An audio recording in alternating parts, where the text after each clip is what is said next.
Alright, looks like, yeah, I'm gonna have to go all the way back down.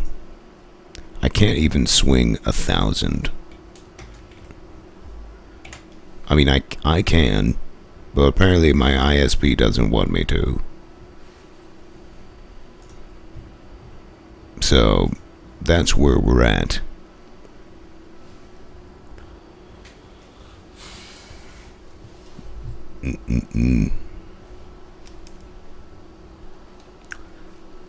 Read a book.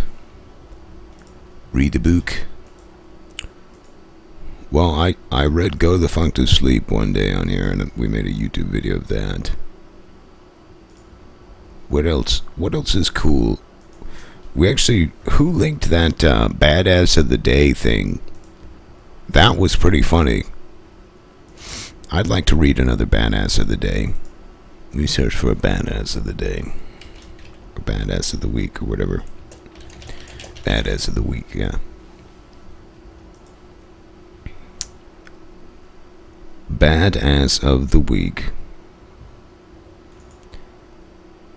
So who do we got here?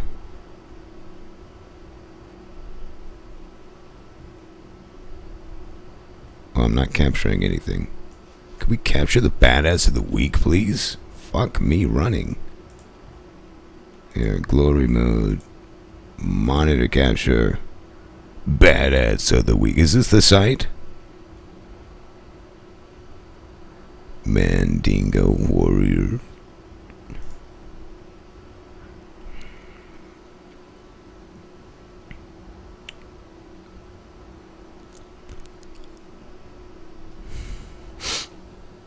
What is Go the Fuck to Sleep?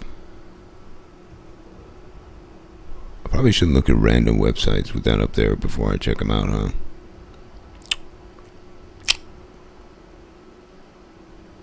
Yeah.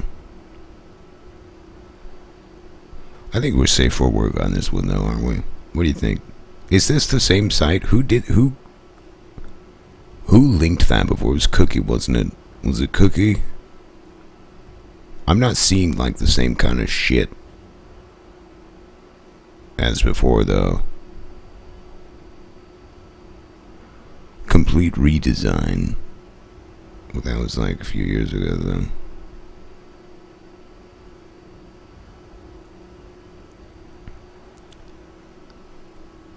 Alright, I'm gonna I'll access the file off screen.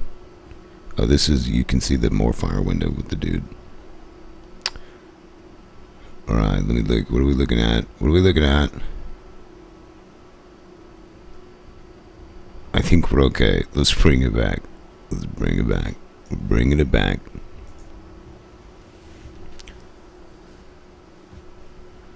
We're bringing it back.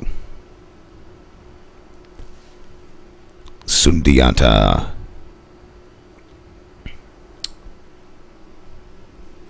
Happy New Year's, guys. Let's celebrate how roughly 2,000 years ago some Roman astronomers from a centuries-old civilization looked at a clock and were like, well, okay, let's just call it day one, paving the way for us as a species to put way too much emphasis on the abstract concept as a way of documenting the speed to which we careen into the inevitable hour of our impending death.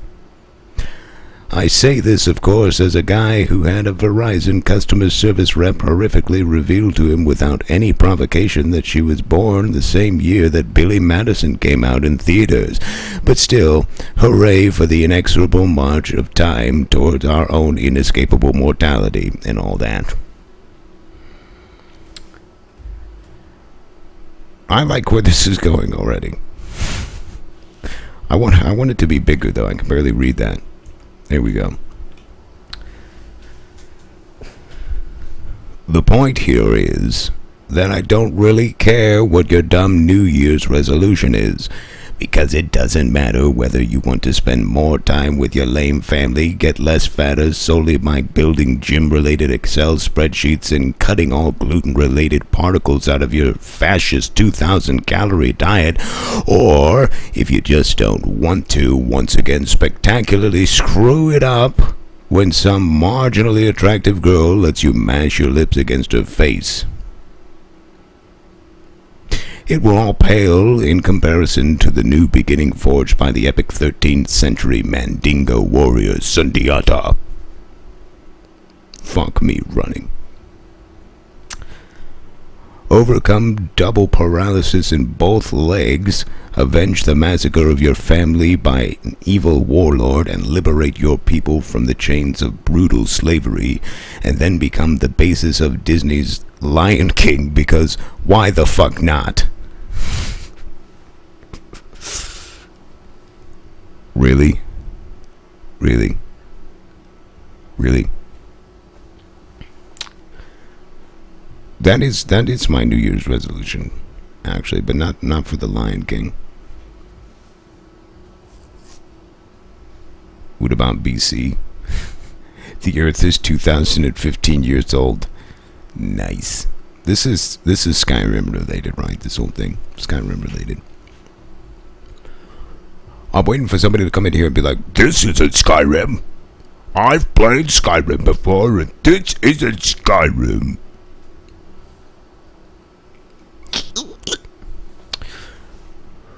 The hero of the national epic of Mali and the cultural hero of the Mandingo people in West Africa, Sundiata is what historians call a semi-legendary king, which is boring history professor talk for a dude who almost certainly existed in real life but is credited with doing balls-out works of heroic awesomeness so over-the-top, heart-devouringly badass that it makes the jerks at those pretentious academic journals all uncomfortable and shit on account of the huge murder boners they pop when they hear about it. I fucking love these run-on sentences. Alright.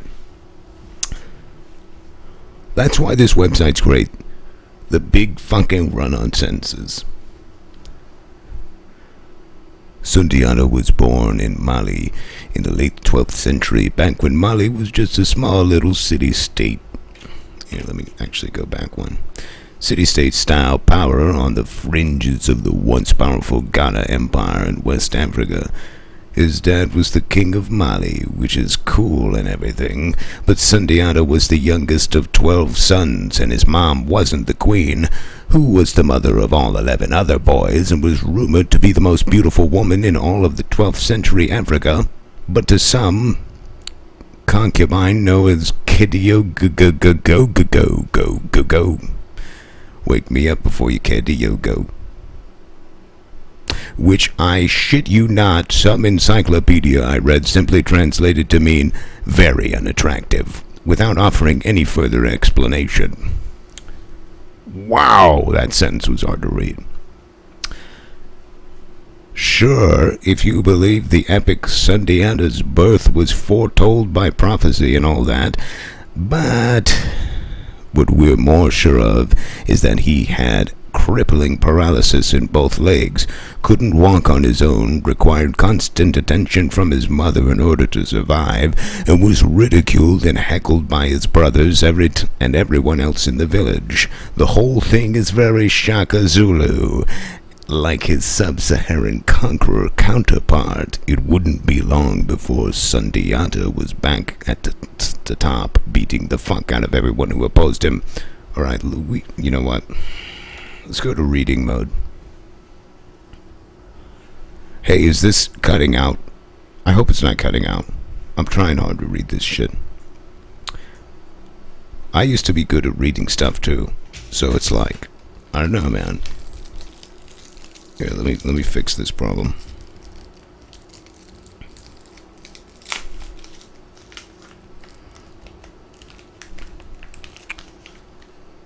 So like, somebody posted the announcer's test or whatever, blew through that. This shit, though, is hard to read. Sir Zebras loves shoving popsicles in his ass.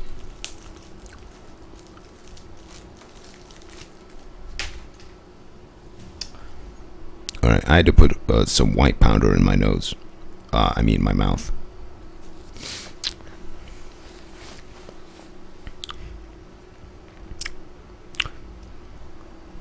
That's Simba.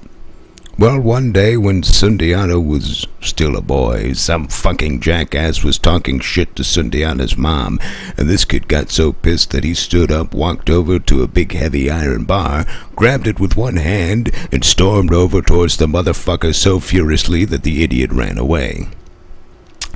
From that point on, the young prince dedicated his life to overcoming his disability and kicking ass old school, like people did when they lived on the edge of the goddamn Sahara Desert in the Middle Ages. He joined a community of hunters, helped bring down mighty beasts for food and profit, honed his skill, and soon became so highly regarded that he is known as Simbo, meaning master of the bush.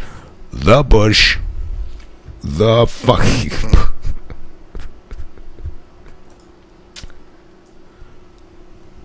I have to. Master of the bush. Master of the bush. Alright. That's the wrong one. That's the wrong one. That's the right one. Mandingo, Master of the Bush. And yeah, Disney can say it's Hamlet all they want, but we know the truth. After Simbo's dad dies, his oldest brother takes over the throne, and all the bros tell Sundiata that he has to get the fuck out of there and go Hakuna Matata his shit out on the wilderness because he doesn't even really count as a brother anyways. Now, as I said...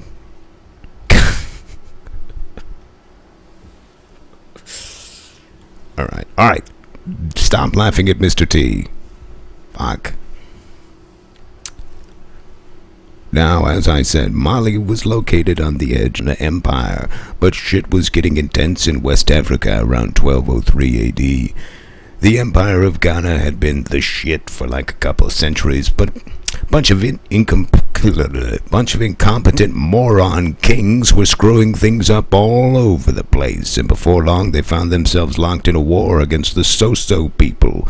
They were So-So, who were ruled by a hardcore beard-wielding warrior from hell known as Sumanguru, the invincible king, and a dude so fucking spleen-rupturingly unstoppable in man-to-man combat that everyone in Africa believed he was an evil sorcerer who could call on the dark powers of voodoo and Whoopi Goldberg.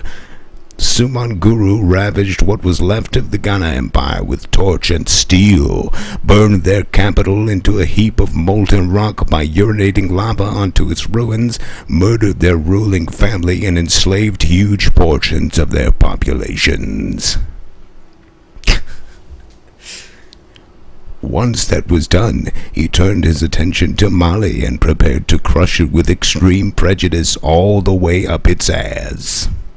The new king of Mali, Sundiata's oldest brother, pimped out his own sister as a bride for Sumanguru the Invincible, but it didn't work. Sumanguru married the sister, then conquered Mali, had every single brother ritualistically and brutally executed, sold the population into slavery, and then married the sister anyway because he was just super diabolically mega evil like that. Word reached Sundiata a few weeks later. Your family's dead. Your people are enslaved. Your father's throne is in the hands of a foreign tyrant, and only you, the rightful king of the Mandingo people, can save them.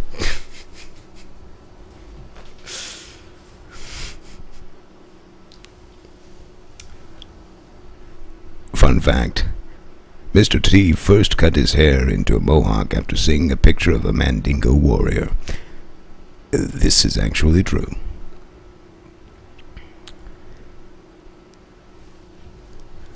Sundiata, once the crippled youngest son of the ugliest girl in Africa, was now a hardcore